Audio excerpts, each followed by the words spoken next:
We're waiting for Justin Phillip. We're waiting for Justin Phillip.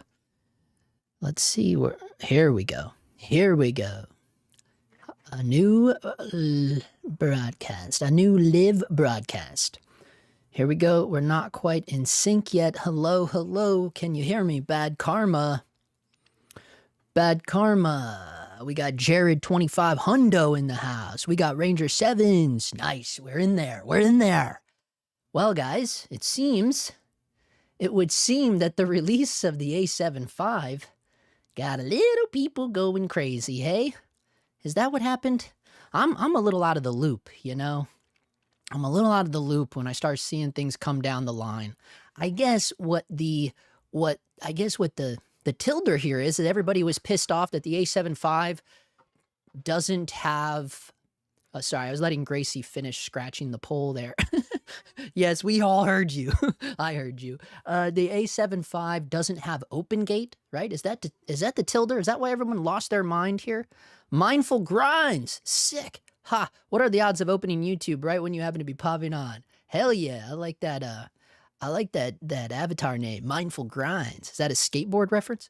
What's up, Image by Michael? All right, Deandra Michelle. All right, Brooks Media. I'm excited to hear you talk some shit. Oh, God. Oh, guys, I got to give you an update, though. Do you know? Okay, hold on. We got to do a quick update because when we had the, hold on. We're going to go to main webcam here because we did a little thing on our buddy, the guy that made the camera. Oh my God, I'm drawing a blank. I'm so sorry. Oh, we got to go back to screen share. Do you know the guy? He said goodbye. Oh, guys, what's his name? I'm drawing a complete blank. Anyways, I heard, what up, Pablo? I heard that they put out a thing, or they didn't put out a thing, but they were going to make a video. Long story short, someone told me, someone that talked to them personally told me that they were like, in the end, they really liked the stream and it brought humor to them. But yes, something bad did happen in their life. It had nothing to do with the camera stuff, but luckily they weren't hurt by anything that I said, because I was worried about being offensive, you know. And I had told the person like, "Hey man, I'll take the stream down if they're you know." But then he told me that no, they actually enjoyed it and they wanted to keep it up. Anyways, so back to the topic here at hand. I just wanted to inform some of you here that were here a couple weeks ago. Deandra said, I've been waiting for this and I want to know if you're going to grab the Nikon. The work you did on it was dope. Well, thank you. Thank you, Deandra. You know, honestly, yeah. Look, everyone keeps asking me, I'm not going to invest in a Nikon ZR, but if I was looking in the market, I would definitely get the Nikon ZR, right? Literally, we were just on set Friday and someone asked me about like, what camera I want to get. He's been shooting some stuff he's been doing with the Blackmagic Pocket 6K for a long time now. And I guess he was like, he just like asked me, you know, hey, Justin, what should I get? I want to, you know, swap out my 6K. And the first thing I said was, oh, Nikon has a new camera they did with red. That's literally the first thing I said. Because it's just what I've been telling people in real life that ask me what camera they should get. Because I just don't see the need for any of this other stuff. And me even having the FX6, right? Me personally, it doesn't make sense to add it to my arsenal because I'm locked in with the Sony ecosystem, the FX6 and all of that stuff. But, you know, if I was starting from scratch, just like I said in the video, 100%, it would be the ZR. Like, there's no doubt about that. What I am most excited about for me personally investing in something is the next version of what Nikon Red have coming out. But apparently, I think what the drama is, and this is good. For those of you that don't know, Gerald Undone has officially become Gerald Unhinged, and I'm there for it. As the godfather of Unhinged, I am there for it. We are finally seeing good old vanilla Canada here, just little cracks come out. And I love that he is so Canadian, he just has to have hockey at the top of his feed. You know it, you know it. So anyways, we're going to watch this video. This one right here, the open gate drama alert, because this is the first thing I saw about it. I did not, like, look, up until I saw this stream, let's see, when did he post this? When did he post this? Me and my pretzels watching this disc. Hold on. We're not going to get into it just yet, but I'm sure you've all seen this by now. So this was 3 days ago. So I saw this 3 days ago. And then it made me stop about what I was going to do tonight's stream about, because I was just going to have fun. We were going to watch some reviews of the A7 IV. Like we were just going to have some nice friendly roasting of the A7 IV, right? But then when I saw this 3 days ago, I'm like, wait, did something happen? And I guess I didn't understand. I wasn't quite prepared for the amount of people that would be coming after Sony boys because the Sony doesn't have open gate, or in this case, Gerald going after non-Sony boys, telling them that open gate doesn't matter. And I agree with about 98% of everything Gerald has said, but there's one little thing I'm a little like, what the fuck did he just say? And then I have Terry Warfield on here because he just, but I'm a little confused now because I'm looking at this and it says bitch baby and that he's posting from Tesla. And then I thought, wait, is this whole thing a troll? Because I don't watch enough of Terry to fully understand the context of like his humor and everything. So I'm sitting back now thinking like, this might be a whole troll post, which it very well could be. But in the moment of when I saw it, I didn't view it as a troll post. And I viewed it as him saying some really non-intelligent stuff. Let's just start with that. But we're going to rewind a little bit. I'm going to get caught up on the comments first, and then we're going to watch what Gerald had to say about this. Oh, good. I'm glad they got a kick out of it. Sorry that they're having trouble. Yes. Chilean Connect 1 in the house. Mindful Grinds. Wait a minute. Sean Brooks is in the house. Okay, yeah, Sean Brooks hangs out with us. Hey, yo, Cogmission making trouble again, I see. No. We're just reporting and doing some friendly jousting, It's just a little... Look, I can't let quote-unquote drama go flying past the office without going, hey, wait a second, what did that say? Bring that back here. You there, boy, bring that to me. We got to talk about it, Gerald is a joke, says Toxic R7P. Okay. Chill town, baby. That's right. Total chill. We're completely chill, bro. Yo, well, Mandrew, what up? Oh, Mandrew coming in from Indonesia. Mindful Grind says, I've been doing a few shoots now on the 2 ZRs I picked up. Well worth it. There you go. 2 ZRs. He is not effing around, folks. Is Sony A7 IV a tad overpriced? I love the LED mechanism, though. It's dope. What are you talking about, LED mechanism? What, they added something on the top of the screen? Did they do the... Nah, you got me excited, man. When you said that, I thought they added the cool OLED OLED screen, like what the Leica SL2 has, and I think a lot of the Fujifilm cameras have it, the little screen on the top. You got me excited. So I don't know what you're talking about in terms of... I haven't watched one review on this because I was saving it. I didn't want to spoil it. All I did was read the specs here on B&H because I've been saving the reviews for this camera for this live stream. But then Gerald just threw a huge wrench in it, so now it's kind of took a sidestep here. That is a catchy name, Unhinged Media. What a joke. He is nothing but a manual reader. What are you saying, manual reader? Open Gate 2025. Gerald was never vanilla. If you look back to when he began, he pulled the wool over eyes just to get broad appeal. Interesting. Wait, what are you saying? What are you saying here? What are you saying here? He was cinnamon? He wasn't vanilla. He was just pulling the wool over everyone's eyes. That's cinnamon. We hate that shit. Oh, man. How have things been between you and the camera YouTuber since your great ranking live stream? I mean, I don't know. The only ones that really talk to me is, I don't know. I think they're all scared of me now. I think they're all terrified of me now. No. Some people were like super stoked to even be on that list, like, Nigel Bajos, he was stoked to be on the list. And there were people like that were just excited to be in the video. And then, there were some people that I think are terrified of me now. But it's all good, man. It's all good. Hey, it's all good. Cordbag disappeared. Cordbag dropped off the face of the earth. They used to be like one of my solid partners, and now I see Jacob Owens with a stack of Cordbag patches on his desk, and I go, oh, that's why Cordbag stopped returning my emails. They're in deep with Jacob Owens. Oh shit. Anyways, okay. Hold on. Gerald Undone likes the pretzels he's eating in the video.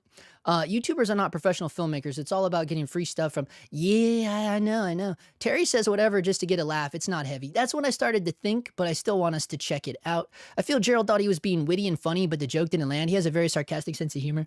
Oh, this whole thing is like a joke? Because he says some pretty wild shit in here. What's up, Mindful Grinds? Yo, yeah, he says some pretty gnarly shit in here. Should we check it out? Let's check it out.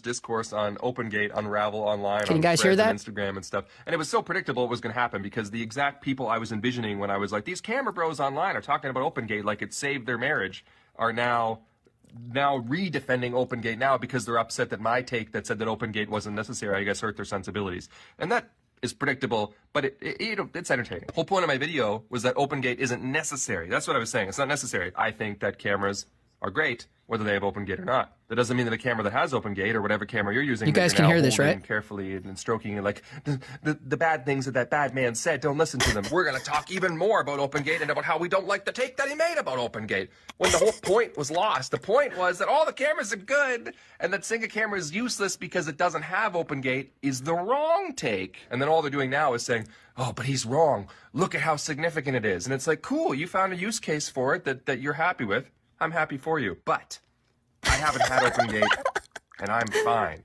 And if I want to put some content on 9:16 recrops, I just poorly crop it. Because who cares? People just watching this crap on the toilet. They don't care what it looks like.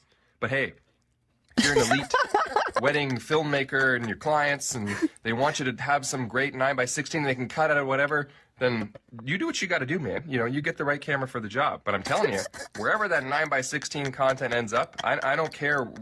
It's going to have an end destination. Honestly, this is pretty good material, though. I gotta give it to him. You know, it's pretty good.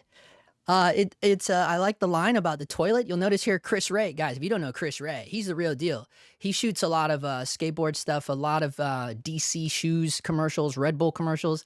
Look, he's one of the top comments on here. Watching on the toilet now, I feel attacked. Shout out to Chris Ray, bro. You don't fuck around, dude. Phillip Bloom's on here.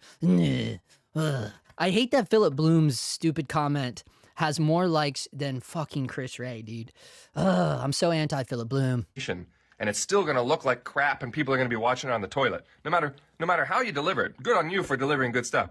It's still just going both literal and, you know, figurative crap is what's happening with that content. And a bunch of crap is going to appear on the screen. Like right now, there's stuff on this screen, like there's junk on the bottom. Yeah, because you put it there, dumbass. So right now he's talking shit. He's basically saying that it doesn't matter because everybody's watching everything on their phones. And he's talking about how you have ads everywhere. But it's like, bro, you put all these little GIFs and little texts all over your video. And then he's talking shit about stuff on the screen. It's like, bro, you're contributing to the madness, bro. Gerald likes this. And up here, it's like, have you seen this? And click on that. It's all over it. That's what's happening to your brilliant OpenGate recrop, reframe stuff. And then I got people sharing videos. I can't back up my camera because it's up against the wall and I'm trying to shoot 175,000 millimeter anamorphic super duper 10x stretch in my office. Don't do that. I don't know. Or do that and then be happy with it. But do you think everybody's trying to shoot anamorphic in their home studio, filming themselves with the tripod against the wall? Is that what you think people are doing? Dude, he's talking so much shit right now, but bro, he doesn't. Yes, that is what people are doing. That is what people are doing. That's exactly what you do. This is so dumb because even at the end, he says like, yeah, I just sit in a room and review cameras. It's like, bro, then why are you talking shit to people, talking shit on them about sitting in a room with a camera with themselves? That's literally your entire life.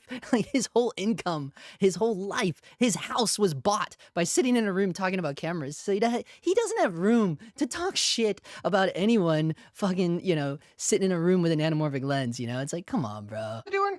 And so because of that, everybody should have OpenGate, and if they don't have OpenGate, the camera's bad?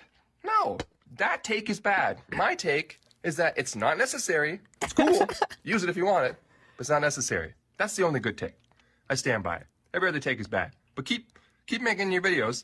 Keep telling me how when you shot Avatar 3, Revenge of the Sith or whatever, that you used OpenGate. Keep telling me that. Or Stranger Things was shot in OpenGate. Cool. I review Sony cameras in my basement. Okay, bye. Yeah, see, he literally said, I review Sony cameras in my basement. He literally acknowledges the fact that, bro, you sit in a square box with cameras. That's all you do, right? So he has no room to sit there and be like, oh, you think people are sitting in a room against a wall with an anamorphic lens? Yeah, you dumb fuck.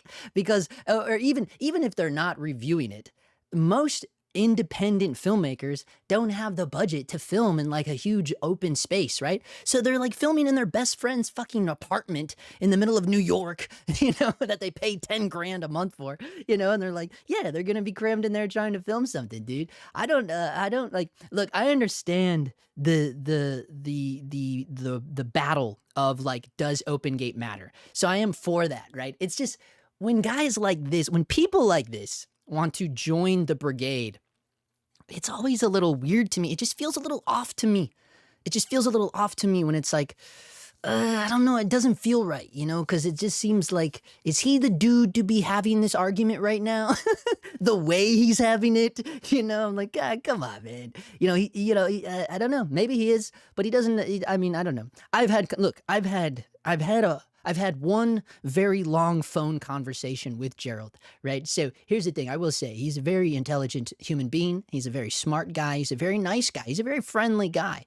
But at the same time, I think what I'm speaking about doesn't just apply to him. It applies to a lot of these guys because, you know, I just did another video today for our Patreon friends. And over there, it was like, you know, just acknowledging about a video that Jacob Owens put out, right? And it's like, I don't know if this is the video that a guy like Jacob should be making. Do you know what I mean? It's one of those things where it's like, okay, man, I don't know. I don't need to go down, but yes. So someone asked like, what's the correlation between this video that Gerald put out in the A75 video? I don't know. I didn't watch the A75 video. Someone said he talked a lot of crap in that review video too, which seems very unlike Gerald. It seems like the Sony fanboys were like getting ready for this. They were like cracking their knuckles. They were like getting warmed up like the Warriors, you know, they're under the overpass.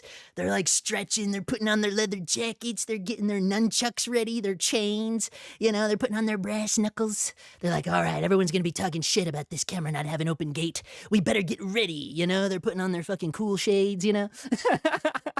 I feel like that's what they were doing, you know, like all the Sony shills and the Sony fanboys, you know, like they were getting ready for this because it does seem like a little like, hey, like who cares, you know? Like I made what I think is a Pulitzer Prize winning short film about OpenGate when the C80 launched. Okay, so the way I approached it was a little different, you know.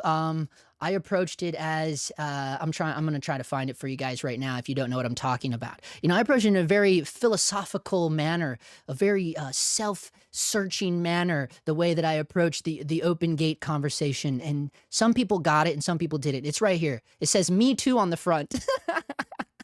And yes, that is Peter McKinnon and the other Yahoo, another Canadian Yahoo he runs around with. I put little teddy bear heads over their real heads because they're saying a bunch of dumb shit about OpenGate. But it's called, "Does Canon C50 7K OpenGate Make Sony Users Sad?" And like the first 20 comments are yes. Oh, shit. I mean, that's the way I respond to those arguments of like OpenGate and shit. But then like to have like this with such like, you know, like visceral, you know, and this is coming from a guy. Also, by the way, I don't know if you noticed this, but look at the caption. "I'ma open the gates of your butt." Wait, what? What the fuck, dude? Now that's the weirdest part about this whole post. That is the weirdest part about, like, look, hey, that's cool, man. That's cool. That's cool. That's cool. That's cool. Hey, man, I roll with everybody. Come on now. Come on now. I live in Los Angeles. I roll with everybody. But just that phrase, that caption, just put the wrong images in my brain of things Gerald was doing. Bro, wrong caption, bro. I think I knew what he was trying to go there, but like, you know, that's the example of like Canadian humor. That's like, it doesn't quite land, man. Everyone else is sitting around like, did he just say that? Oh, shit. Okay, the one part of this thing that I do not agree with, however, is this crazy shit he says at the end. And it rocked my brain so hard where I had to reach out to Phil Holland, because Phil Holland is the real guru here, guys, right? Like, Phil Holland is the real version of what I think Gerald aspires to be, you know? like he just is, right? In my opinion, because Phil Holland is as technical and nerdy as someone like Gerald, but Phil Holland is working on like a real Hollywood level, has worked on, contributed to many great films, right? So just listen to what he says here at the end. Also, lens compression is a myth. It's a myth. Me and my pretzel. So this like threw me for a loop. But if you didn't hear him through his pretzel eating, right? Which Gerald, by the way, is you know, acting 101. You know, if you're gonna have food in your mouth, you got to put it over to the side, bro. But anyways, it's like, dude, I can't stop on that. I gotta jump. His face is a little crazy looking there. But the thing is like, he said lens compression is a myth. It isn't real. And I'm like, wait, why did he just throw that out at the end? And then, but again, like we haven't seen the whole video. So maybe he talks about how people think OpenGate allows for like a greater depth of field somehow or something. Like I was just trying to figure out what he meant by that. Because out of context, it makes no sense. And then like I hit up Phil Holland about it. He has not.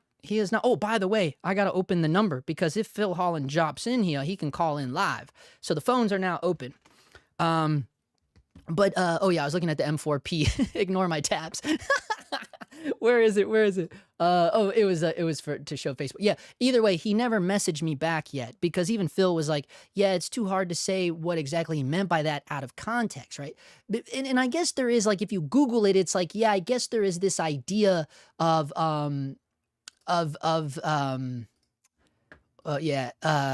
where was I going with this? I guess there is an idea, or I guess there has been a long-standing battle between the idea of perspective versus compression, right? But I'm like, what does that have to do with OpenGate? Or is that just like a random like nut hit at the end that he just wanted to get into? Like, oh yeah, and this too, sucker. You know, like some crazy shit just coming out of left field where you're like, wait, what the fuck is he talking about? Okay. So let's get in here and we can try to get caught up on this. Dude, what's up? I'm also guessing OpenGate is relatively new. Not really, not at this point. I feel like, I mean, here's the thing, like the trend for it is new, but it has been out for quite some time, right? It's been a thing that has been used in filmmaking for a while now, right? The trend for it to be in like mirrorless camera bodies and the trend for it to be in access to cameras that cost less than 10 G's, right? That is what has been like really like, ooh, yeah, like the attraction of it has skyrocketed, right? People are losing their minds over it. Like the OpenGate is like the new 4K, right? Like remember, like it has to have 4K, man. It's got to be, like remember when 4K was like the big thing, like the first thing, it was like, it has to be 4K. And I feel like that's what OpenGate is now. It's like, but we're going to get into because check this out. Then Terry, like, here's the thing too. Like, yeah, this might have been a crazy, but like, this is a crazy ass, like, even if this is a troll, like, okay, I get it. Like if he's trolling with this, I guess it's funny, but like, yeah. And we'll get into like, cause Gerald addressed it too. Cause that was my, like, we'll just watch the video. OpenGate a feature on the iPhone. Oh shit. We got to start it over. Here we go. Done in an anti-OpenGate brigade. Y'all got 24 hours to respond to this video. And by the way, don't try to turn this into something it's not. Gerald is one of my closest friends. Love you, bro, but I definitely disagree with you because you said that people who think that OpenGate is a necessity are freaking bozos. You said that nobody needs OpenGate, and I'm going to go ahead and disagree and say that I think that everybody who thinks that OpenGate isn't a necessity is a freaking bozo. And by the way, the Sony A7 IV, even without OpenGate, is still a fantastic camera. But I got a question for you, right? If OpenGate is so useless and nobody needs it, and all you need to do is step back for headroom, then why did arguably the largest electronics manufacturer on the freaking planet, why then did they make OpenGate a feature on the iPhone 17 Pro? Not only just the... Bro, it's so dumb, dude. It's so dumb. I'm like, Terry, I'm like, dude, the answer to your question is, the reason why they did it is because Apple's whole purpose is to sell you shit. Literally, all of their stuff is made to be replaced, not upgraded, replaced. They live in the tech world. They literally invented the idea of, hey, let's let's make people stop upgrading their tech, and we need them to replace their tech. Apple came up with that whole idea. That's the reason why these phones don't have little screws on them. You remember when the iPhone first came out? It had little bolts on it, and you could actually open it up. They don't want you getting in there anymore. They don't want you opening their stuff, right? They want you to replace it with the same thing, but the newer one. And why would they put OpenGate in a new fucking iPhone? Yeah, exactly. Why? It's dumb as fuck. But I'm going to tell you why. They did it because it's the newest trending thing, because all you yahoos won't stop talking about it. So they're like, yeah, let's put OpenGate in the new iPhone. Makes no fucking sense. First of all, it's a phone. It's already going to be used vertically 99.9% of the time by all the idiots using it, right? It's already OpenGate. But yeah, let's make it OpenGate, you know? Let's put that in these little tiny sensors, little sensors that are this big, little specky sensors. Let's make those OpenGate. Won't it be wonderful? No, dude, no one gives a shit about that. It's literally just jargon for marketing to have stupid people buy it. That is why. So I really hope he acknowledges that, right? Like, I really do, because I'm like, bro, please tell me that you have a higher IQ than this. And then it's like, yeah, it's okay. He might be trolling too, because I noticed Gerald did respond here, who said, Apple is your reference? Right? And that's what I'm saying, literally. After the headphone jack, the USB-C, and the $9,000 wheel stands and cleaning cloth decisions, but it makes sense to put OpenGate toilet bowl mode on a device designed to use on the toilet. Look, I got to give it to him. Look, Gerald is Gerald for president. That's what I say, bro. Gerald for president. Look, he has some great talking points, right? And he presents them in a very political way. But this is the thing, though. It's like, is Terry serious with this shit? Like, does he really think, like, it's like, no, you do know why, right? you actually do know why they put OpenGate in the new iPhone, right? Holy shit, man. Oh, man, let's see if I can get caught up here. Apple is trying to open our gates. Yeah, the way Gerald wants to. Is there anybody in here? Could you imagine Gerald pulling back two cheeks? Here's Gerald. Oh, shit, dude. That's nasty, boy. My iPhone 15 has OpenGate. Yeah, exactly. Yes, exactly. Homeboy looks like a TikTok Eazy-E. Ah, that's fucked up, bro. Who needs filmmakers? AI will create it all. Oh, shit, here we go. It might be the madman themselves.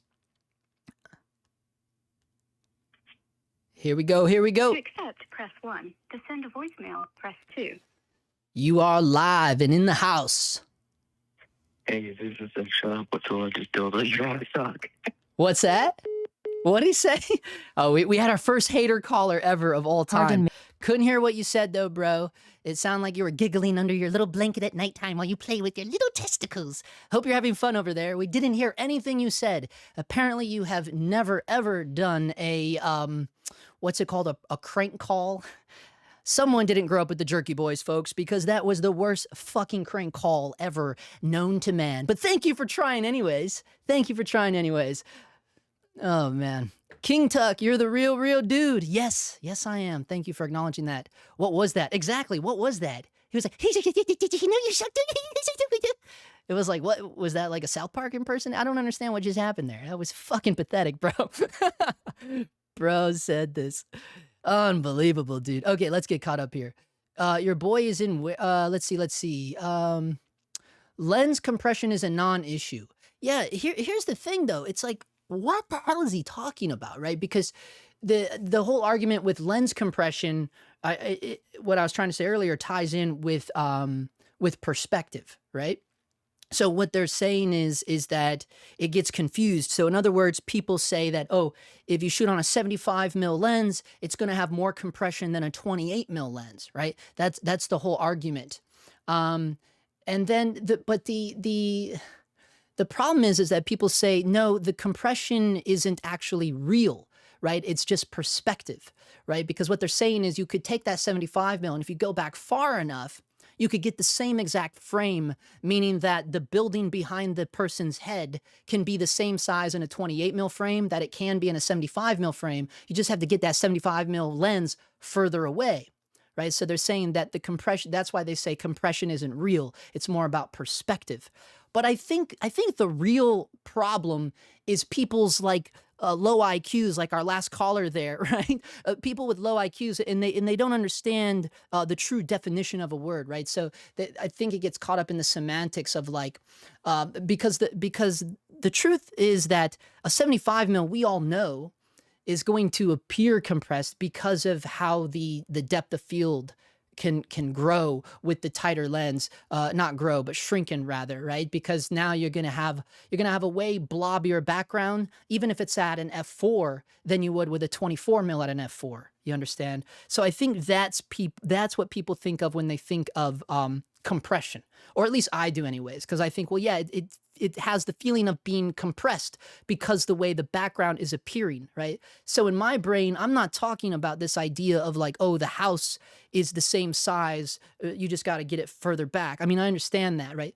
So I guess it's just a way of like everyone having to agree to disagree on what the definition or what their own personal definition of compression actually is. You know what I'm saying? But at the same time, though, I was really hoping Phil Holland would hit me back because he never did. And I was really hoping he would because he has some solid points. I really hope that was Terry that called in. Like, I really do hope it was. Or actually, maybe I hope it wasn't because, man, that is... Whoever that was weak AF. Yo, Google on OpenGate and having a gate open photo. Yeah, look. Oh my God, dude. Now that's a funny thing to bring up, ain't it? You know, that's pretty funny. There's so many different little rabbit holes you could go in on with that. That's hilarious, dude. You know, JP, your rants are so nice. I'm going to nominate you for a FIFA Peace Medal. Dude, I will accept. I went back and tried to understand what that caller said. I couldn't understand shit. He started giggling through his words like he was enjoying his own joke too much to make any sense. Exactly. He's a first timer. I remember my first beer too. Oh, it was grand. I was 13, you young lads. 13 I was. V-Raptor X blew the Alexa 35 away by 2 whole stops. Random, but okay. I don't know. I think it's hypocritical to care about all these other specs, but then say, who cares? Everyone is just going to watch it on the toilet anyway. If that's true for OpenGate, it's true for everything. Exactly, Waxter. Yo, I'm going to give it up for Waxter. That's solid. That's solid right there, bro. And I agree too, right? And that's what I mean. I guess that's what I was trying to say by like, it's fine what he's saying, but he's not the man to be saying it, right? like you know, I don't know if you're the right guy to be saying this shit. You know what I mean? It's like, you know, especially when your life, your income is reviewing these cameras, right? Like it's like, And then I just thought, like, what if that was Gerald that just called it? That would be the best Canadian humor, right? They definitely never had the Jerky Boys up in Canada. In my head, all a focal length does is force your hand, only distance to subject changes compression. Yeah, I don't know. I guess it's just a weird thing, like the compression versus what was the other thing I was calling it? I was calling it something else. Perplexion versus complexion. There we go. You know, that lens had a really nice complexion, right? You know, he didn't look as rough as that old JP, man. He looked like Tommy Lee Jones over there. He needs better complexion on his lens. No, but compression versus perspective. That's what it was, perspective. See where my brain had to go to get back there? I knew it would get over there, though. I knew it would get over there. Just post that on your stories, LOL. Why not just have a higher quality sensor instead of OpenGate? Yeah, I don't, again, look, I don't care. The whole thing about OpenGate, it does nothing for me. I'm not like it's cool to have it, right? It's cool. It's a cool thing to have it. It's a cool thing to have if you need it, right? And I think that's what Gerald was trying to say. Like, yo, if you need it, it makes sense. But even if you don't need it, and a lot of people don't actually need it, guys, they don't. You don't actually need it. It really only benefits like a lot of anamorphic shooters. And he did kind of throw some weird shade at the anamorphic shooters. So I'm guessing those are the ones that talked all that shit about him. Or maybe we're giving him shit. Or maybe it sounds like he threw the first stone, but maybe he didn't. Like, no one knows this dude's online life. So who knows the kind of DMs this man gets or whatever, you know. I mean, funny enough, I don't get any hate DMs. I feel like I don't get enough hate DMs. Hey, we've been doing this live stream for like a year, and that was the first hate caller we ever had. So I'm like, damn, I'm not doing my job right here. Like, I should have way more hate mail. Like even Cam was like, oh man, they're, you know, like I'm getting death threats. I'm like, oh, you're getting death threats? I'm not getting any death threats. What am I doing wrong, man? Oh shit, dude. No joke though, bro. No joke. Oh man, yes, nice Waxter. I'm assuming it's the output size. Yo, Frank Rizzo, my man. Holtenstein knows what I'm talking about. Frank Rizzo, R-I-Z-Z-O. The Open Gate bros are making the argument that shooting wider to get the same headroom without Open Gate, you lose lens compression. That is the context of what Gerald said at the end. Okay, here we go. Thank you for that, Hasselmeyer. Let me read that again, guys. The Open Gate bros are making the argument that shooting wider to get the same headroom without Open Gate, you lose lens compression. You lose it? This is what, okay, so this is exactly what I was talking about, guys. So people are confusing in their brains what lens compress, or what, yeah, basically what that means. Like they're calling the perspective compression. That's all it is. People are just confused about it. So I guess that's why he said it's a myth, but he should know better. He knows what they're talking about. He knows what they're saying. Look, he knows what they're saying, right? They're talking about the perspective, and yeah, it is true. It is true. It's exactly like I said, you know, you got to get back even further. Or actually, honestly, in my experience with anamorphic, I had to get closer, but I shoot close. I shoot close. I'm a weirdo. And in that case, I had to use diopters, you know? I'm just thinking of like the short films that I shot on the Iviscope, you know? And yeah, we had, I had a diopter I made. I had to put it together because I got a really good deal on an old Tiffin one. It was good diopter, +1, but it was an old Tiffin filter, so it didn't even have like screw on. You couldn't screw it on. It was just like, what do they call those? It was like one of those series filters, right? Series 9s or something.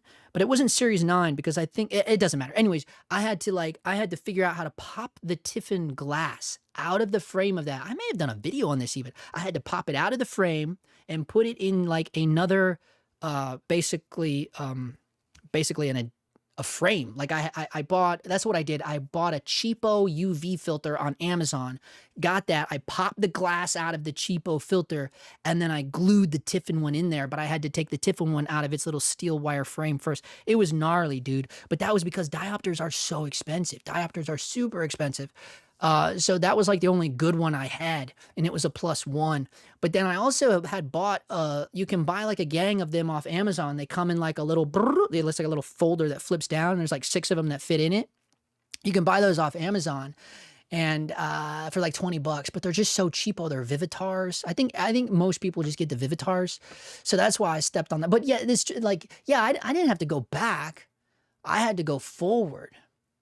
So like, here's the thing. Okay, so here's the argument on that, right? So if like the anamorphic guys are saying like they need to go back further, right? It's like, oh, well, you're doing it wrong. You're shooting wrong, dude. You're shooting wrong. You're shooting wrong. What you should do in that case is put a wider lens on and just go closer, you know, but maybe then they worry about the distortion because they are shooting on anamorphic. But I don't know. I don't care. We always did it, even on the thing, but also my widest lens was a 40 mil. On anamorphic. On anamorphic, the widest was a 40 mil, and that's only with a 1.5 times squeeze. So we never went like, but I think the 40 is like the equivalent of a 28, right? That's what it was with the 1.5 on the Komodo. It was like the 40 was the equivalent of a 28, and I don't like to go wider than 28 for video, you know, normally, unless we're doing like a skateboard thing, and then we'll like throw on an ultra wide lens, like less than 20 mil, like something in the teens, you know, but yeah, anamorphic, I don't know. It's fine. It's fine. Now you see, I'm going down this little, follow me down memory lane now, boys and girls. Oh, shit. Let's see. Did they use an Arri Alexa on the Netflix Diddy documentary? Also, what do you think of Netflix being owned by Warner Brothers? Yeah, bro, now we're going to get into it. Yeah, so everyone should definitely watch the Diddy documentary, the new one by 50 Cent. And Marianne said it best. She's like, it's good, but it's a shame that it didn't come out sooner because other Diddy docs came out before it. And they already like spoiled some things, but there's 2 things specifically that the 50 Cent one has that the other ones don't. And I think it's called The Reckoning, right, guys? It's called P. Diddy, The Reckoning. I think that's the name of it. Oh, Jesus. Look at all the things called The Reckoning. I think I just got to add Diddy to this. Oh, there it was. Sean Combs, The Reckoning. Yeah, so this is the one that 50 Cent helped produce. Wait, did it just show P. Diddy as one of the producers? Hold on, guys. This is an inside job, bro. I could have swore so that's 50 Cent. Okay, okay. Oh my God. Dude, for a minute there, I thought it said Sean Combs was one of the producers. I was like, no way, bro. But okay, so there's two things that this one has that the other ones don't. Okay, boy, we're going down a weird left-hand turn here. Wow, hold on tight, boys. We're hitting into the ditch. But I need to mention this because this, and yeah, we'll find out what this was filmed on. But there's two things that this hits on. First of all, they talked to two of the jurors, and that gives you some insight into how he got off. Okay, because he got off. Okay, he got off. Let's just say he got off, right? But also, there's a whole episode dedicated to his involvement with not only Tupac and his ending, but also Notorious B.I.G. Right? So it's crazy, and no one's really talked about that. Right? So it's cool, but the downside is the episode 1 is like everything we've already know, the same exact people they've already talked to. I'm sorry if you guys aren't following this. Look, guys, I'm a documentarian. I just am. I love, I've shot many documentaries. I am a documentarian. I do daily documentary photography. Like, I am just obsessed with documents. Documents. I just have documents everywhere. Look at me. I like that Mitch Hedberg joke about the documents. We need it for our documents.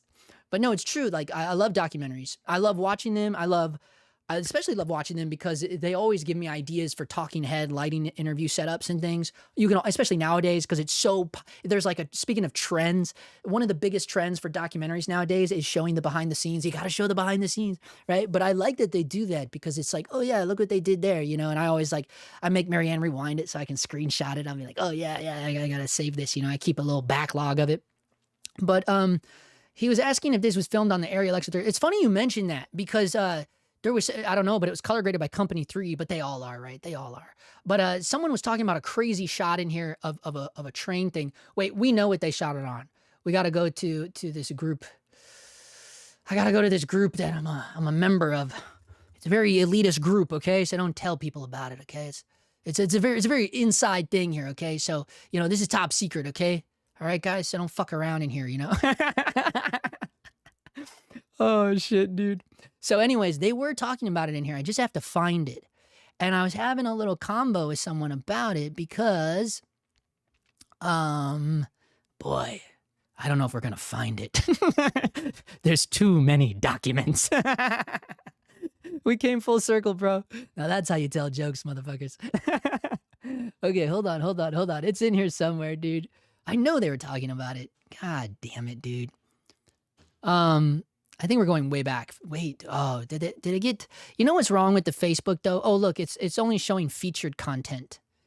Like, how do you make it? Most relevant. No, we want new posts. Like, why don't they just do hey, why don't we just? Hey, here's an option, Meta. Here's an option, Zuckerberg. How about the option of I just want to see the posts in the order that they were actually posted? How about that? Well, wow, what a novel idea, JP. Thank you. I know. What the fuck, dude? Jesus. And they wonder why Instagram bombed. Jeez Louise, dude. Here we go. Boy, I know JP. He's getting old, boy. He'll bitch about anything. Oh, you were talking about this. Netflix just killed Hollywood. Okay, let's check this out. Hold up. Let's check this out. So someone just brought this up. Post content not complete. Okay, hold up. Let's see the first article first, right? We got to do due diligence here. X. God, I hate X. I don't even think I have X. Netflix just killed Hollywood by pulling off the most insane power move of 2025. $82.7 billion for Warner Brothers, HBO, and HBO Max. The streaming wars are officially over. Wait a second, hold up. You think the streaming wars are over because one company joined another company?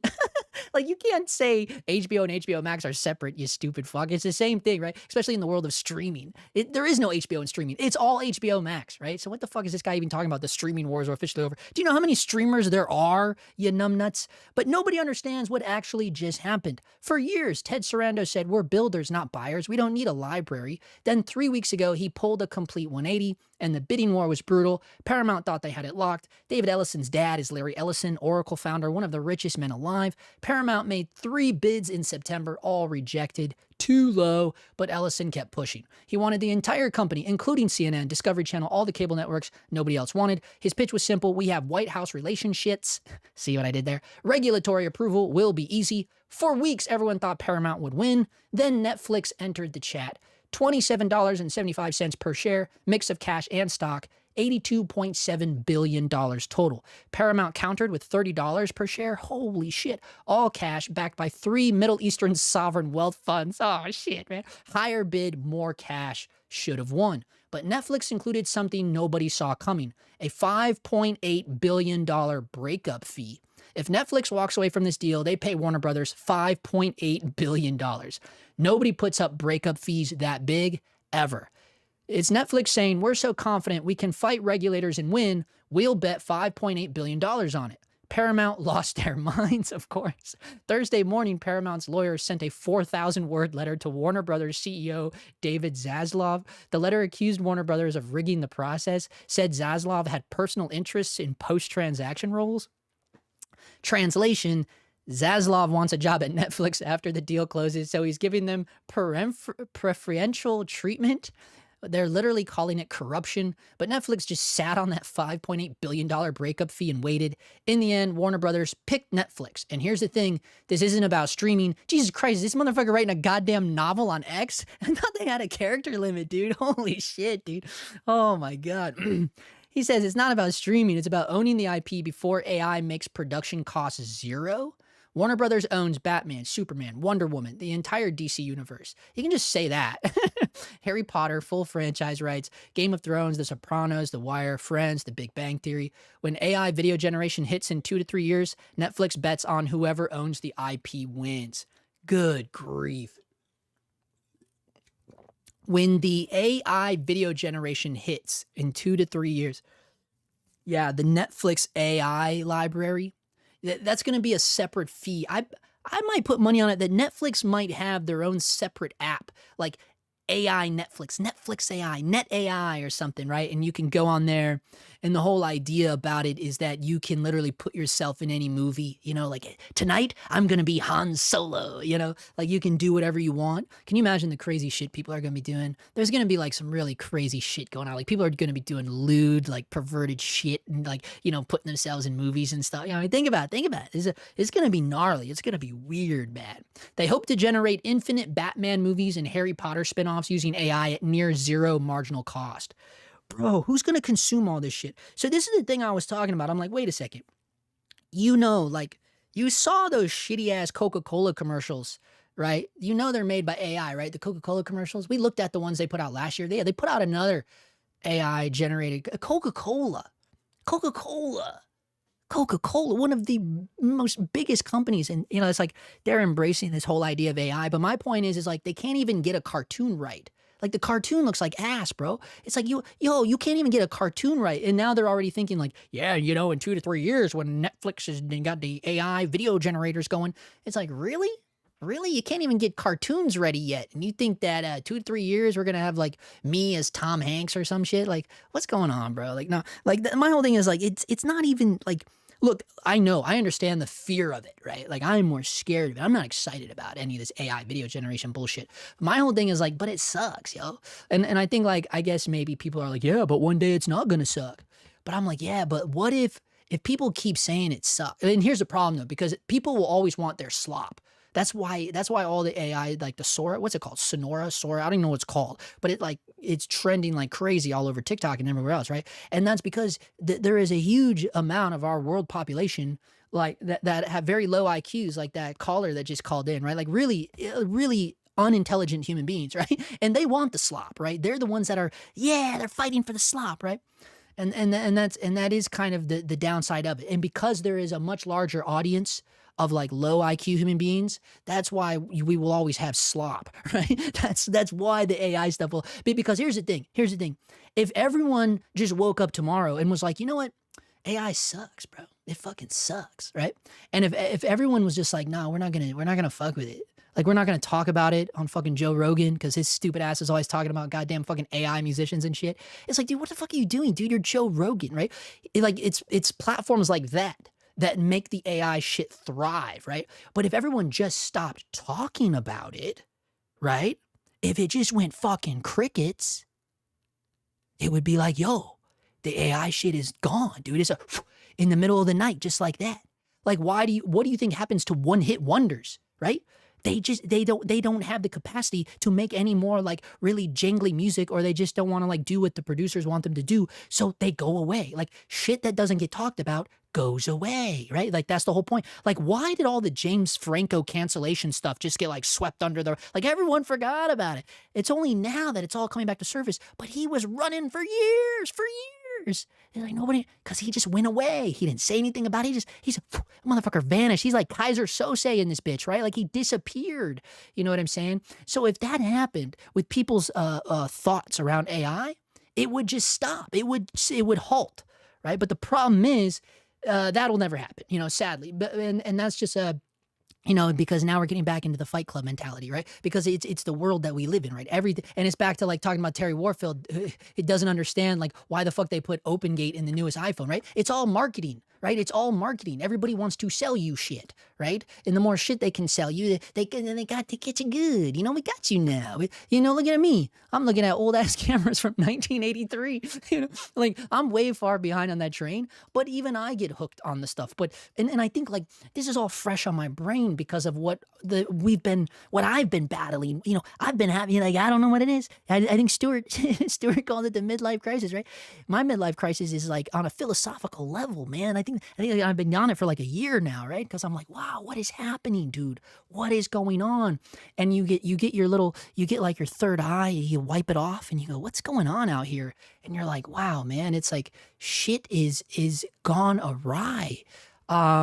We went on a crazy little tangent there, and I apologize for that. But I hope you understand what I'm saying, right? Like we live in a society, right? Like we live in a world where consumption is the utmost important, right? So they got to keep selling you shit. They got to keep revamping these cameras. Sony has to keep recycling these sensors, right? They got to buy, sell, you know. But if you just don't talk about it, it's just kind of, people forget about it. It's just like anything else. That's why they say, like, you know, like, oh, they got their 7 seconds of fame or whatever. That's because, you know, it just, people stop talking about it. It's just some things that are like viewed as revolutionary or innovative. Those are the things that have snowballs that just don't go away. You know, and that's kind of, I guess, my rant on just technology in general and marketing in general, and all of this stuff that we were reading. I couldn't finish this fucking novel that this guy put on X. He says it's a genius move, though. Here he goes. They hope to generate infinite. Oh yeah, the genius move here. Paramount wanted all of Warner Brothers Discovery, including dying cable networks CNN, TNT, TBS. That shit is still around. TBS, TNT. Netflix said we only want the studio and streaming. Exactly. They're letting Warner Brothers spin off the garbage cable channels, then buying only the profitable parts. Buy the assets, leave the liabilities. This deal kills 3 birds with 1 stone, according to Bank of America. This is boy. Bird number 1, Warner Brothers Discovery ceases to exist as a competitor. Bird number 2, HBO Max, the number 3 streaming platform, merges with Netflix, number 1. Bird number 3, every other studio is now officially screwed. I don't know if I agree with. Look, okay. I agree that, yes, HBO combining with Netflix, that is a juggernaut. Like, that is a boss move, right? Like, that is juggernaut level. You know, it kind of reminds me of Nikon buying Red, right? Like, it's like that level of a juggernaut, right? So that is a thing. But look, I mean, just look in the case of, you know, what I just said, Nikon acquiring Red. Did Sony disappear? Did they crumbling? Are they crumbling? Are they crying in the shit post? No, dude, no. Like, it's not. It's crazy to think that these other. Also, like, there are so many of the studios that have their own. Like, the streamers are out of control. The streamers are out of control. So I don't know to say that every other studio is now officially screwed. I mean, also there's a lot of studios around. Like, you know, it's like. I don't know, man. Netflix now has world's largest subscriber base, 260 million plus, the second largest content library, the IP for infinite AI content. Oh no, the IP for infinite AI content? Why do they have that? HBO's prestige brand, well now they do, and Warner Brothers theatrical distribution. Yeah, but Warner Brothers ain't really, I guess because, okay, the only thing saving Warner Brothers right now is the goddamn superhero movies. You know what I mean? That's it. Game over, this guy says. Anonymous Hollywood producers literally sent letters to Congress begging them to block the deal. Holy shit. They didn't even sign their names, too scared of Netflix retaliation. Senator Warren called it an anti-monopoly nightmare, but none of it will matter. Deals getting approved. What happens next? 2026, Discovery Global spins off cable networks. 2026, Netflix acquisition closes. 2027, HBO integration begins. 2028, AI video generation launches. Oh my God. 2029, AI generated Batman and Harry Potter content. Look, I think this is a theory, right? This is like a theory that we're going to have AI generated Batman and Harry Potter content, or is this like backed up? By 2030, Netflix is Hollywood. Oh, God. Okay, I'm over this. Oh, yeah, this guy's like, Netflix is Hollywood. Who is this motherfucker, dude? That's some ignorant ass shit to say. Netflix is Hollywood. Really, Ricardo? Netflix is Hollywood? Who is this guy? Who is this guy? Ricardo, look, he's a teenager. Branding first lead gen for founders on X. Oh, no. He works for Musk and LinkedIn. 1 billion plus views and $50 million in value for 30 plus clients. Wait, is he selling shit? Compound scaling. What is this guy selling? That's 1 month for one of the accounts we run, and it's not even the best month. LOL. Engagements 1.2 million. What is this guy? Compoundscaling.com. Who is this motherfucker? Cold outreach alone doesn't scale. We build the system that does. We help B2B businesses build branding first lead generation systems. Look, this guy has no authority to be fucking writing this goddamn novel about Netflix buying and then saying all this crazy shit. Like, I thought this was like a real dude. Like, I thought this was like someone from like the Hollywood Reporter and it's goddamn Ricardo RTP trying to sell me fucking, I don't know what the fuck he's trying to sell me on. Business to business bullshit? Bro, why was this even shared in that group, dude? They need to take this shit down. Netflix is Hollywood. What a garbage ass thing to say, man. I don't know. All of like while I was reading this, I was having a little miniature meltdown, as you all observed. I wish I would have just checked the source first. Let that be a lesson to me. I got ahead of myself there. Jesus criminy, dude. Look, and now he says, my take. Yeah, now we want to know your take, Ricardo. Welcome to the real Hollywood, Ricardo. What is he saying? Third is smart short term, destroys competition, locks in IP, but long term, when AI video hits, content libraries won't matter, speed of generation will. Netflix just spent $82.7 billion on the past instead of the future. The next 3 years will tell us which one it is. All right, let's see what, like, this is something that shut could up, affect Ricardo. hundreds of millions of television viewers all around the world, because everybody now is a streamer in one way or another, and most people are glued to Yeah. Netflix already. HBO Max, one of the other big streaming platforms, would be coming together with Netflix if this deal is consummated. And right now, that is a very big if, because this deal is heading into an uncertain. All right, let's read what the real regulatory thing says. environment. Hold on. Price of deal, $72 billion plus all the debt. And dude, Netflix was broke as fuck for so long. Like, I'm pretty sure they may even still be fucking bankrupt, dude. Netflix would acquire Warner Brothers film and streaming assets, includes HBO Max. Netflix expects to maintain Warner Brothers' current operations and build on its strengths. God, I hope so. Because Netflix has some trash, bro. Netflix puts out some trash, bro. And HBO, like, honestly, this might be the end. Dude, honestly, this might be the end of HBO. Because I love HBO shows. I love HBO documentaries for years, my entire life. I grew up on HBO. My entire life has been HBO. And you know, Netflix has some trash, bro. Trash. Deal expected to close in the next 12 to 18 months. Environment. But let's get into that in just a minute. First, let's talk about how we're ended up at this point today. This deal this morning is a result of a weeks-long bidding war for Warner Brothers Discovery. That's the parent company of CNN, as well as Warner Brothers Movie Studio and HBO and TNT and other assets. Netflix, Paramount, Comcast have all been circling WBD, making... Man, I don't know, man. That's some wild ass shit. I'm kind of bummed out that they put this in the cinematography salon, though. Because little Ricardo here ain't shit, bro. Who's Ricardo, dude? From my understanding, it's not a guaranteed deal yet. Warner Brothers just announced that they want to take Netflix offer. No. I also saw an explanation that even if the deal were to be shut down, Warner Brothers wouldn't be able to make any deals for 2 years because of regulatory investigation into this deal negotiation, which would enable Netflix to acquire scripts that might be on the table for both Netflix and Warner Brothers at the moment. Warner Brothers was going to be bought by someone regardless, and of all interested parties, Netflix is the best choice in my opinion. I'm not really sure why everyone is getting up in arms at Warner Brothers now when it's been clear they made poor business decisions for well over a decade that led to this point. Netflix didn't kill Hollywood, it evolved it. Ooh, I don't know about that, god damn. Warner Brothers didn't evolve with it, neither has Paramount, Universal, Fox, and Columbia. The only legacy studio that has survived is Disney. This motherfucker don't know what the fuck he's talking about. And they barely evolved correctly. No, dude, this guy doesn't know what the fuck he's talking about. Regardless of who buys Warner Brothers, the company was already on a major decline. Again, from well over a decade of bad business decisions, job losses at Warner Brothers are inevitable, sale or no sale. Look, the reason why is look, Disney, he thinks Disney evolved. No, dude, Disney is in so much trouble right now. Disney is like in their worst decline of all time. And not just in their shitty movies, but in their fucking parks, right? Like, there is no more of this Disney mania. Like, it's dying, bro. Disney is in big, big trouble. You know what I'm saying? Oh, here it is. Here's the post. I found it. Holy shit. So, yeah, so someone posted this, right? Because this is the Diddy doc. Now we're getting, this is the Diddy doc. Now boy, that was, wow, I apologize. That one took forever to get to. So they were talking about the B-Speed. So this is the B-Speeds with the triangle bokeh. I thought it was like, I was trying to remember what it was. I forgot that it was the B-Speeds, though. But, yeah, so, the B-Speeds on the Diddler dock. It is pretty wild, that triangle bokeh upside is nuts.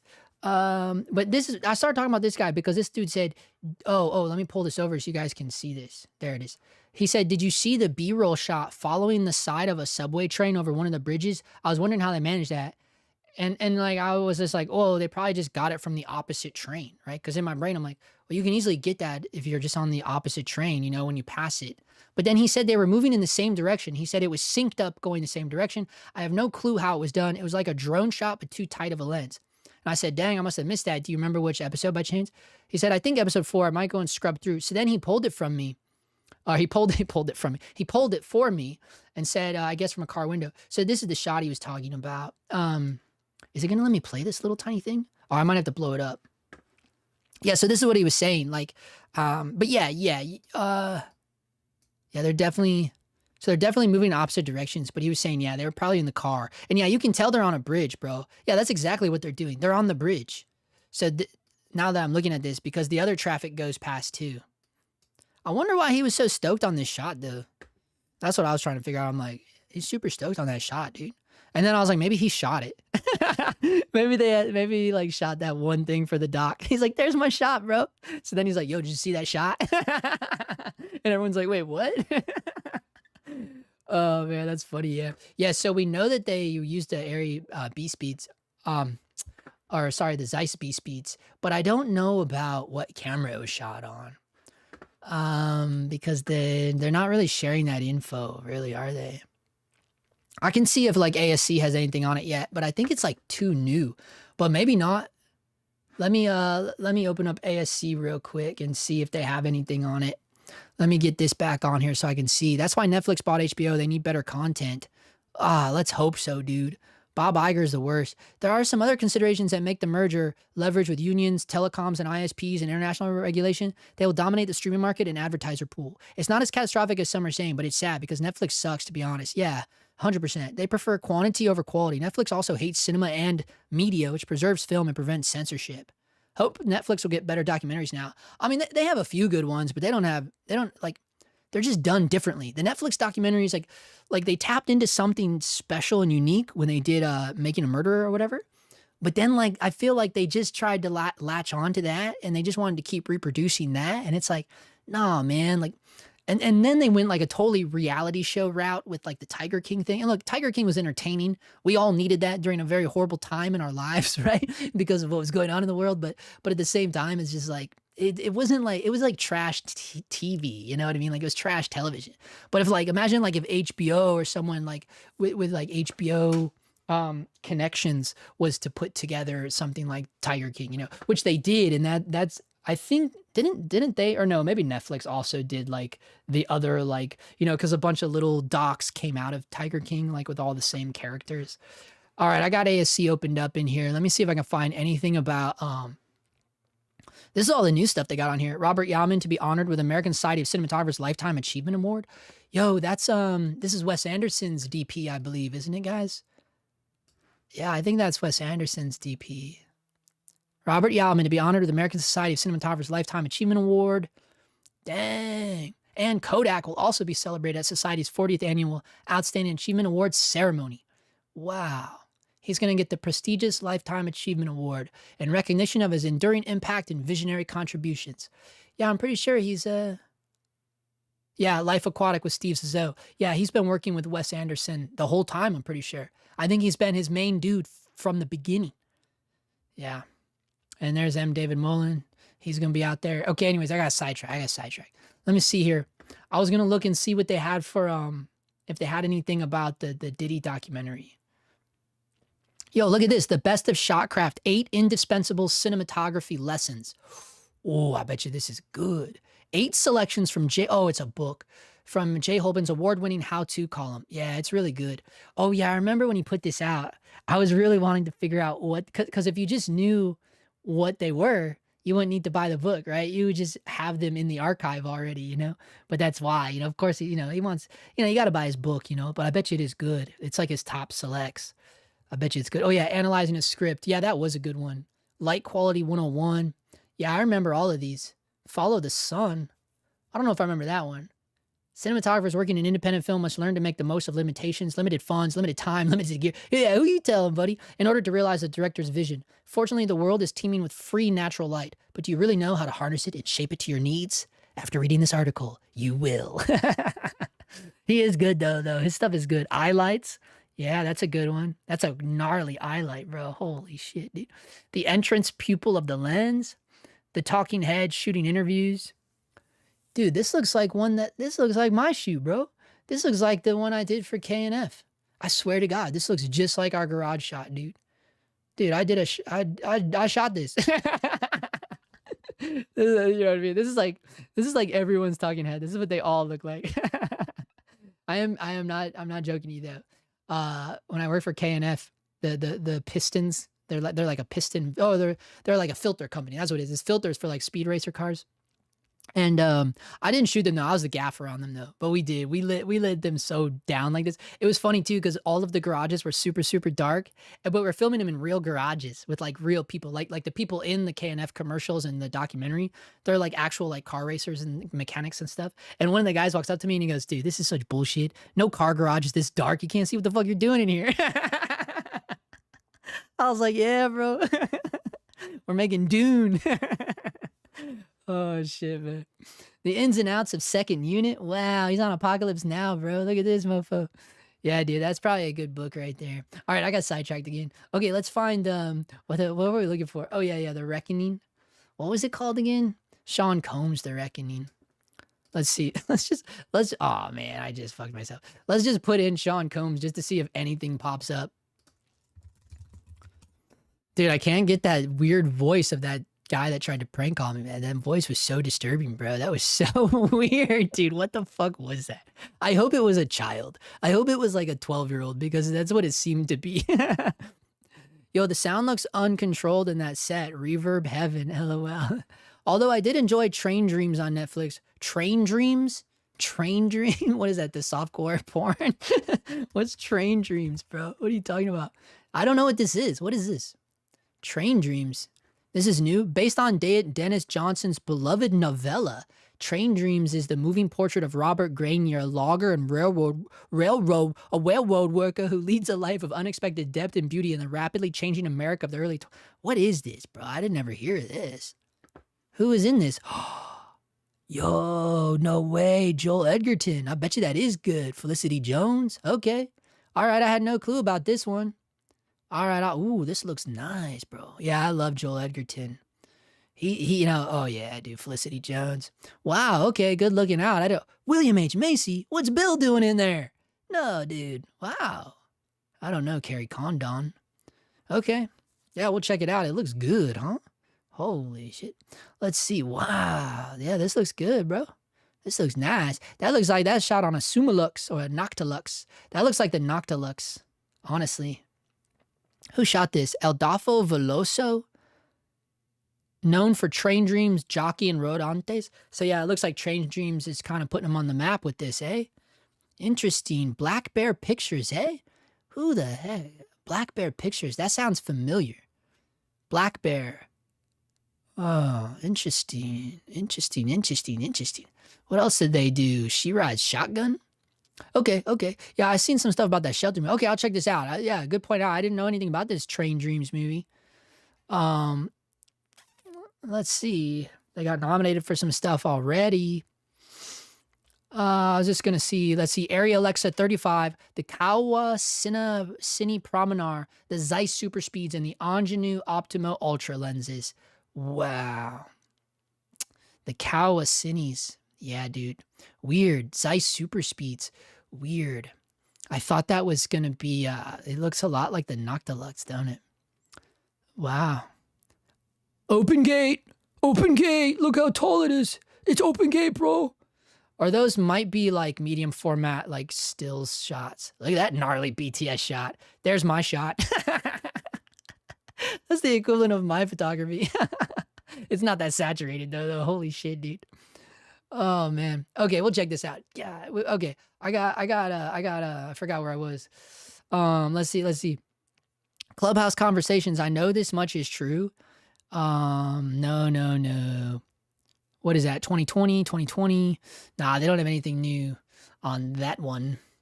But now that you brought up that movie looks pretty good. But you know what? The reason why I don't want to look for a breakdown of it on ASC is because, dude, ASC, if they do an article on a movie that you haven't seen, they're going to spoil it for you. It never fails.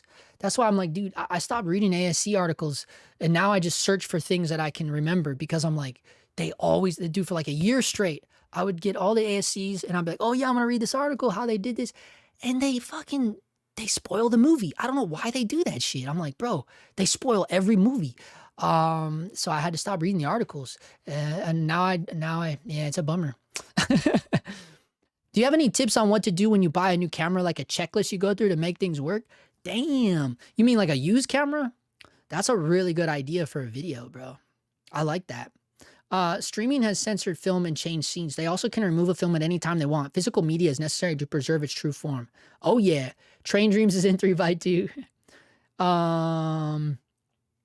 Yeah, a checklist for buying Train Dreams, snooze fest. Altered Carbon? Okay, you guys throwing out some gems now, huh? What's Altered Carbon?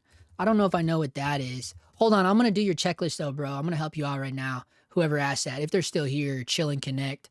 If you're still in here, let me know if you're still in here, chill and connect, and we'll do the checklist, bro. Altered Carbon, I don't know about that, though. Let me see. How lame was the Supergirl teaser? Didn't make me want to see it or get me excited from it. I don't know. I don't watch any superhero thing. Oh, you bought a new camera. Oh, okay. I see. You were just curious, like, if there's a checklist that I go by, like, stuff that I do. This looks nuts. Nah, I have no idea about this. This looks gnarly. What is this? Altered Carb? What is this, dude? This looks creepy. Look, they're trying to be like Blade Runner or something, huh? I don't know what this is. This is a series? I never heard of this. You know, like they cater everybody's algorithm down to the point where like the poster that they share with me might not be the same poster they share with you. Like the thumbnail of what the video looks like on Netflix. Like they based they've already, I mean, they've been doing this for a while. You guys probably know that. But like everybody's algorithm is like curated to the point where even the thumbnails are trying to match like what you watch. That's almost like, that's kind of fucked up in a way, you know, like imagine like in a time where you would go to Blockbuster, like the video store, and as each person walks by, like the front of the movie changes. Like that's essentially what it is, right? It's like, and they're like, why did I get a different cover? You know, it's like, because they're trying to sell it to you, bro. Now we're going full circle here. You know what I'm saying? They're trying to sell you these movies, bro. This movie looks so saturated. Why does it look like that? Does it look crazy to you guys, or am I tripping out right now? Personalized teasers. Yeah, they do that too. It was a bad show on Netflix. The first season was good. The second got it canceled.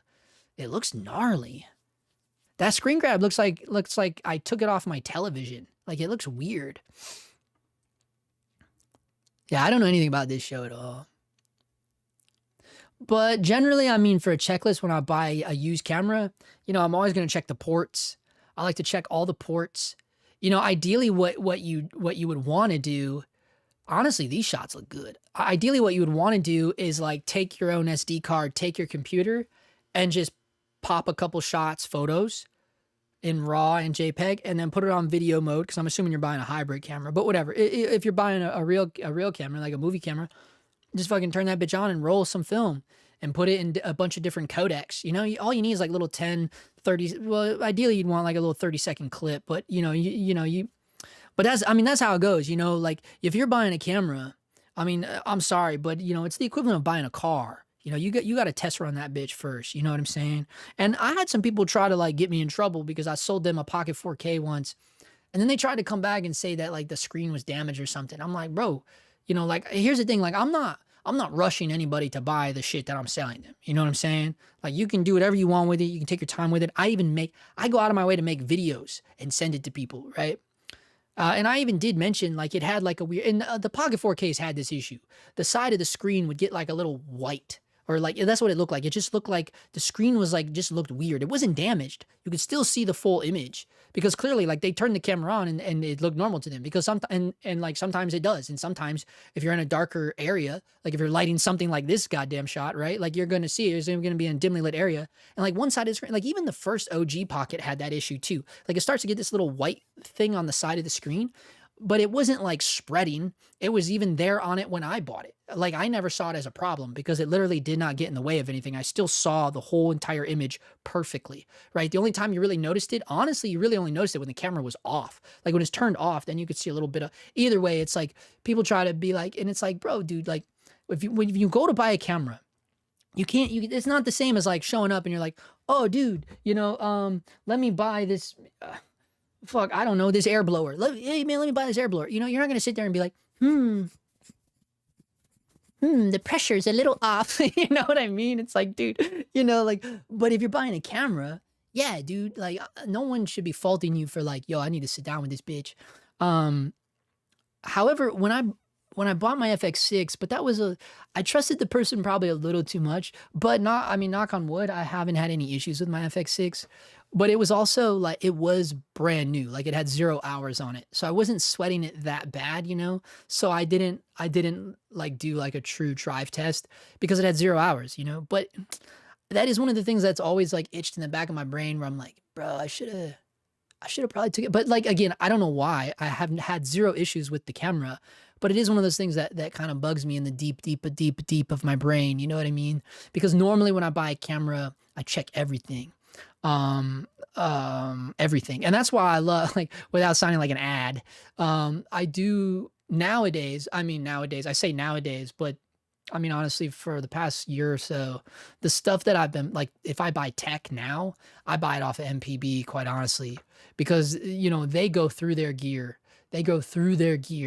And they show pictures of the actual gear, and most of their stuff has like 90-day warranty or something like that. So I mean, you can't go wrong with that. You know, like if you're buying gear, used gear, like off Facebook Market, that's a little sketch, you know, like this guy, it's like, yeah, this is cool, this old Leica camera, but I don't know, man. I just get a little sketched out about buying stuff like that without, I don't know, like I would rather have someone that knows what they're doing go through it and be like, yeah, this is actually in really good condition. This is the condition it's in. Or they can be like, yo, this is almost perfect, but there's like a little bit of dust on the viewfinder or whatever. Like MPB is going to be completely honest with you because they got no skin in the game. They don't care. You know, they don't really care.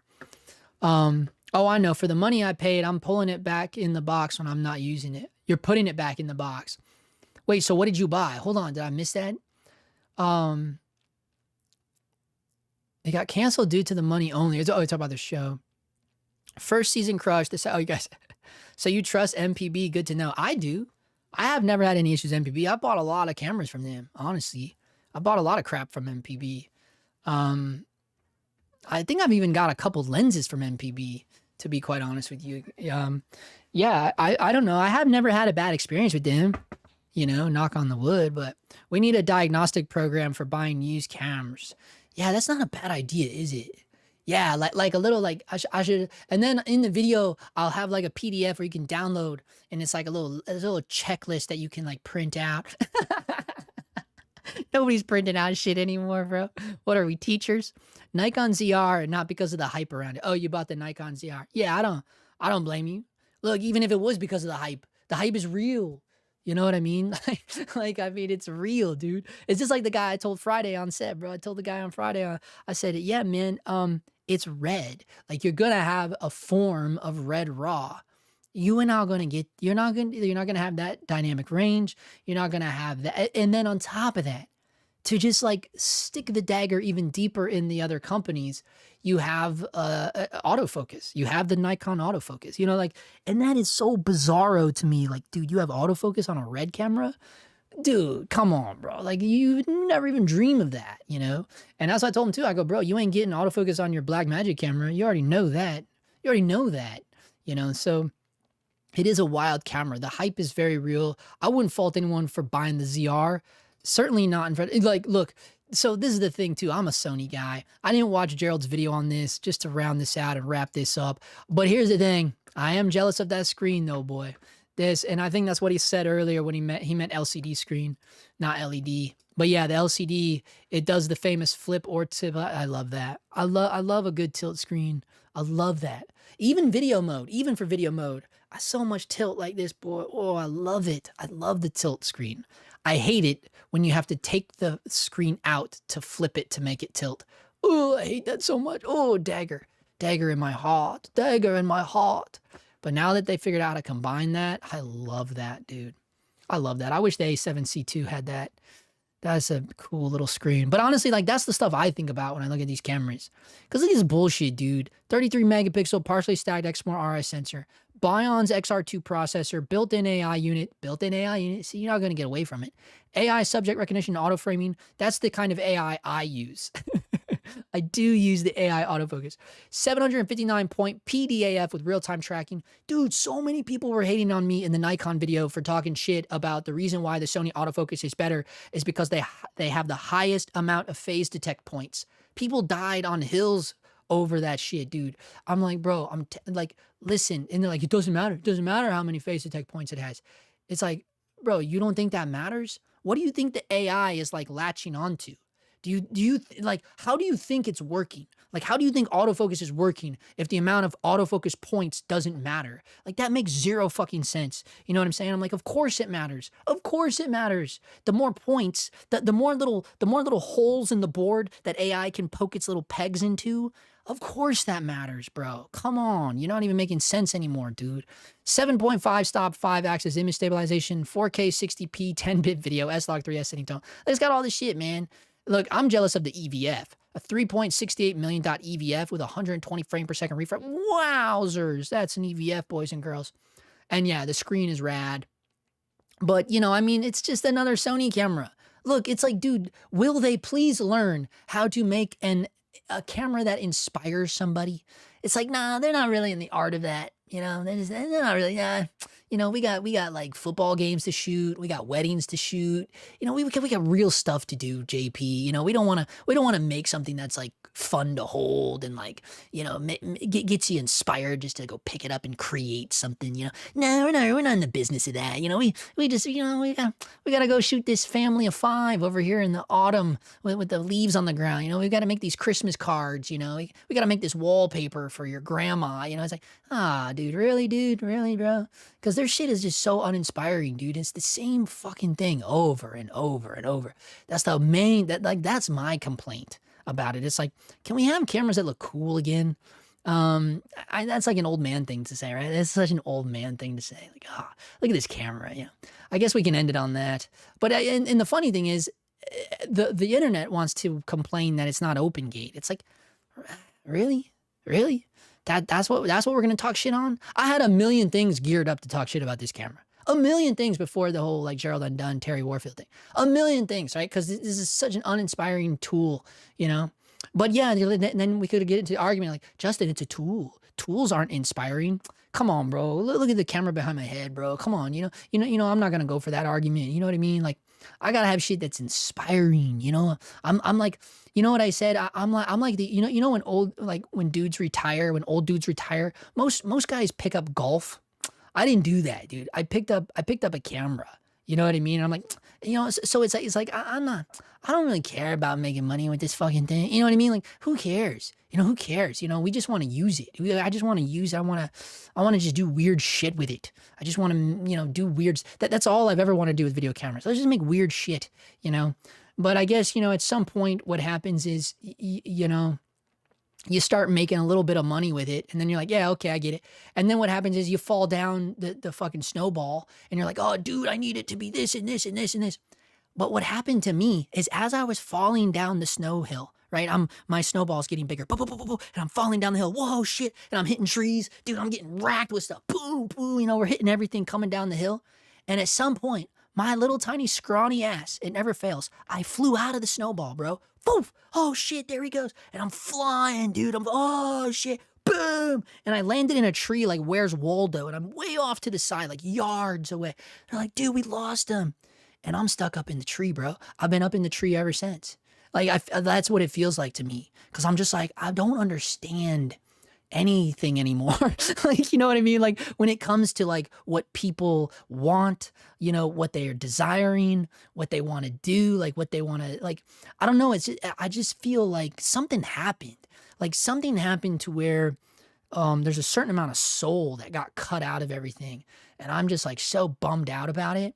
And I'm just like, dude, I'm not in the rat race anymore. You know, that's why. That's how all of this happened. That's how all of that happened, you know? I fell out of that snowball. And I'm just like, whoa, you know, and just like looking off to the side. You're like if I was a smoker, I'd be off to the side, like smoking a cigarette, just watching all the other snowballs coming down. You're like, wow, they're hauling ass, bro. You know? And I'm just like sitting in the middle in a tree, stuck in a tree nonetheless, like sitting on the other side of the hill, like, oh, goddamn, that's crazy. You know, just watching them all fucking go down the hill, dude. I don't know if that makes any sense to you guys, but that is the perfect analogy of where I'm at right now. And that's where we're going to end this one. Holy shit, that one got weird. Okay, so thank you all for stopping in. And yeah, wow, we hit a new achievement this evening. First time with a crank caller, but God, it was so, talk about uninspiring. It was so fucking lame, dude.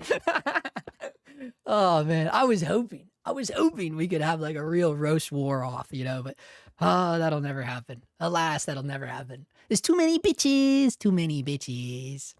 All right, what's he saying? You'll get gas again when the next round of FX62 and FX32 come out.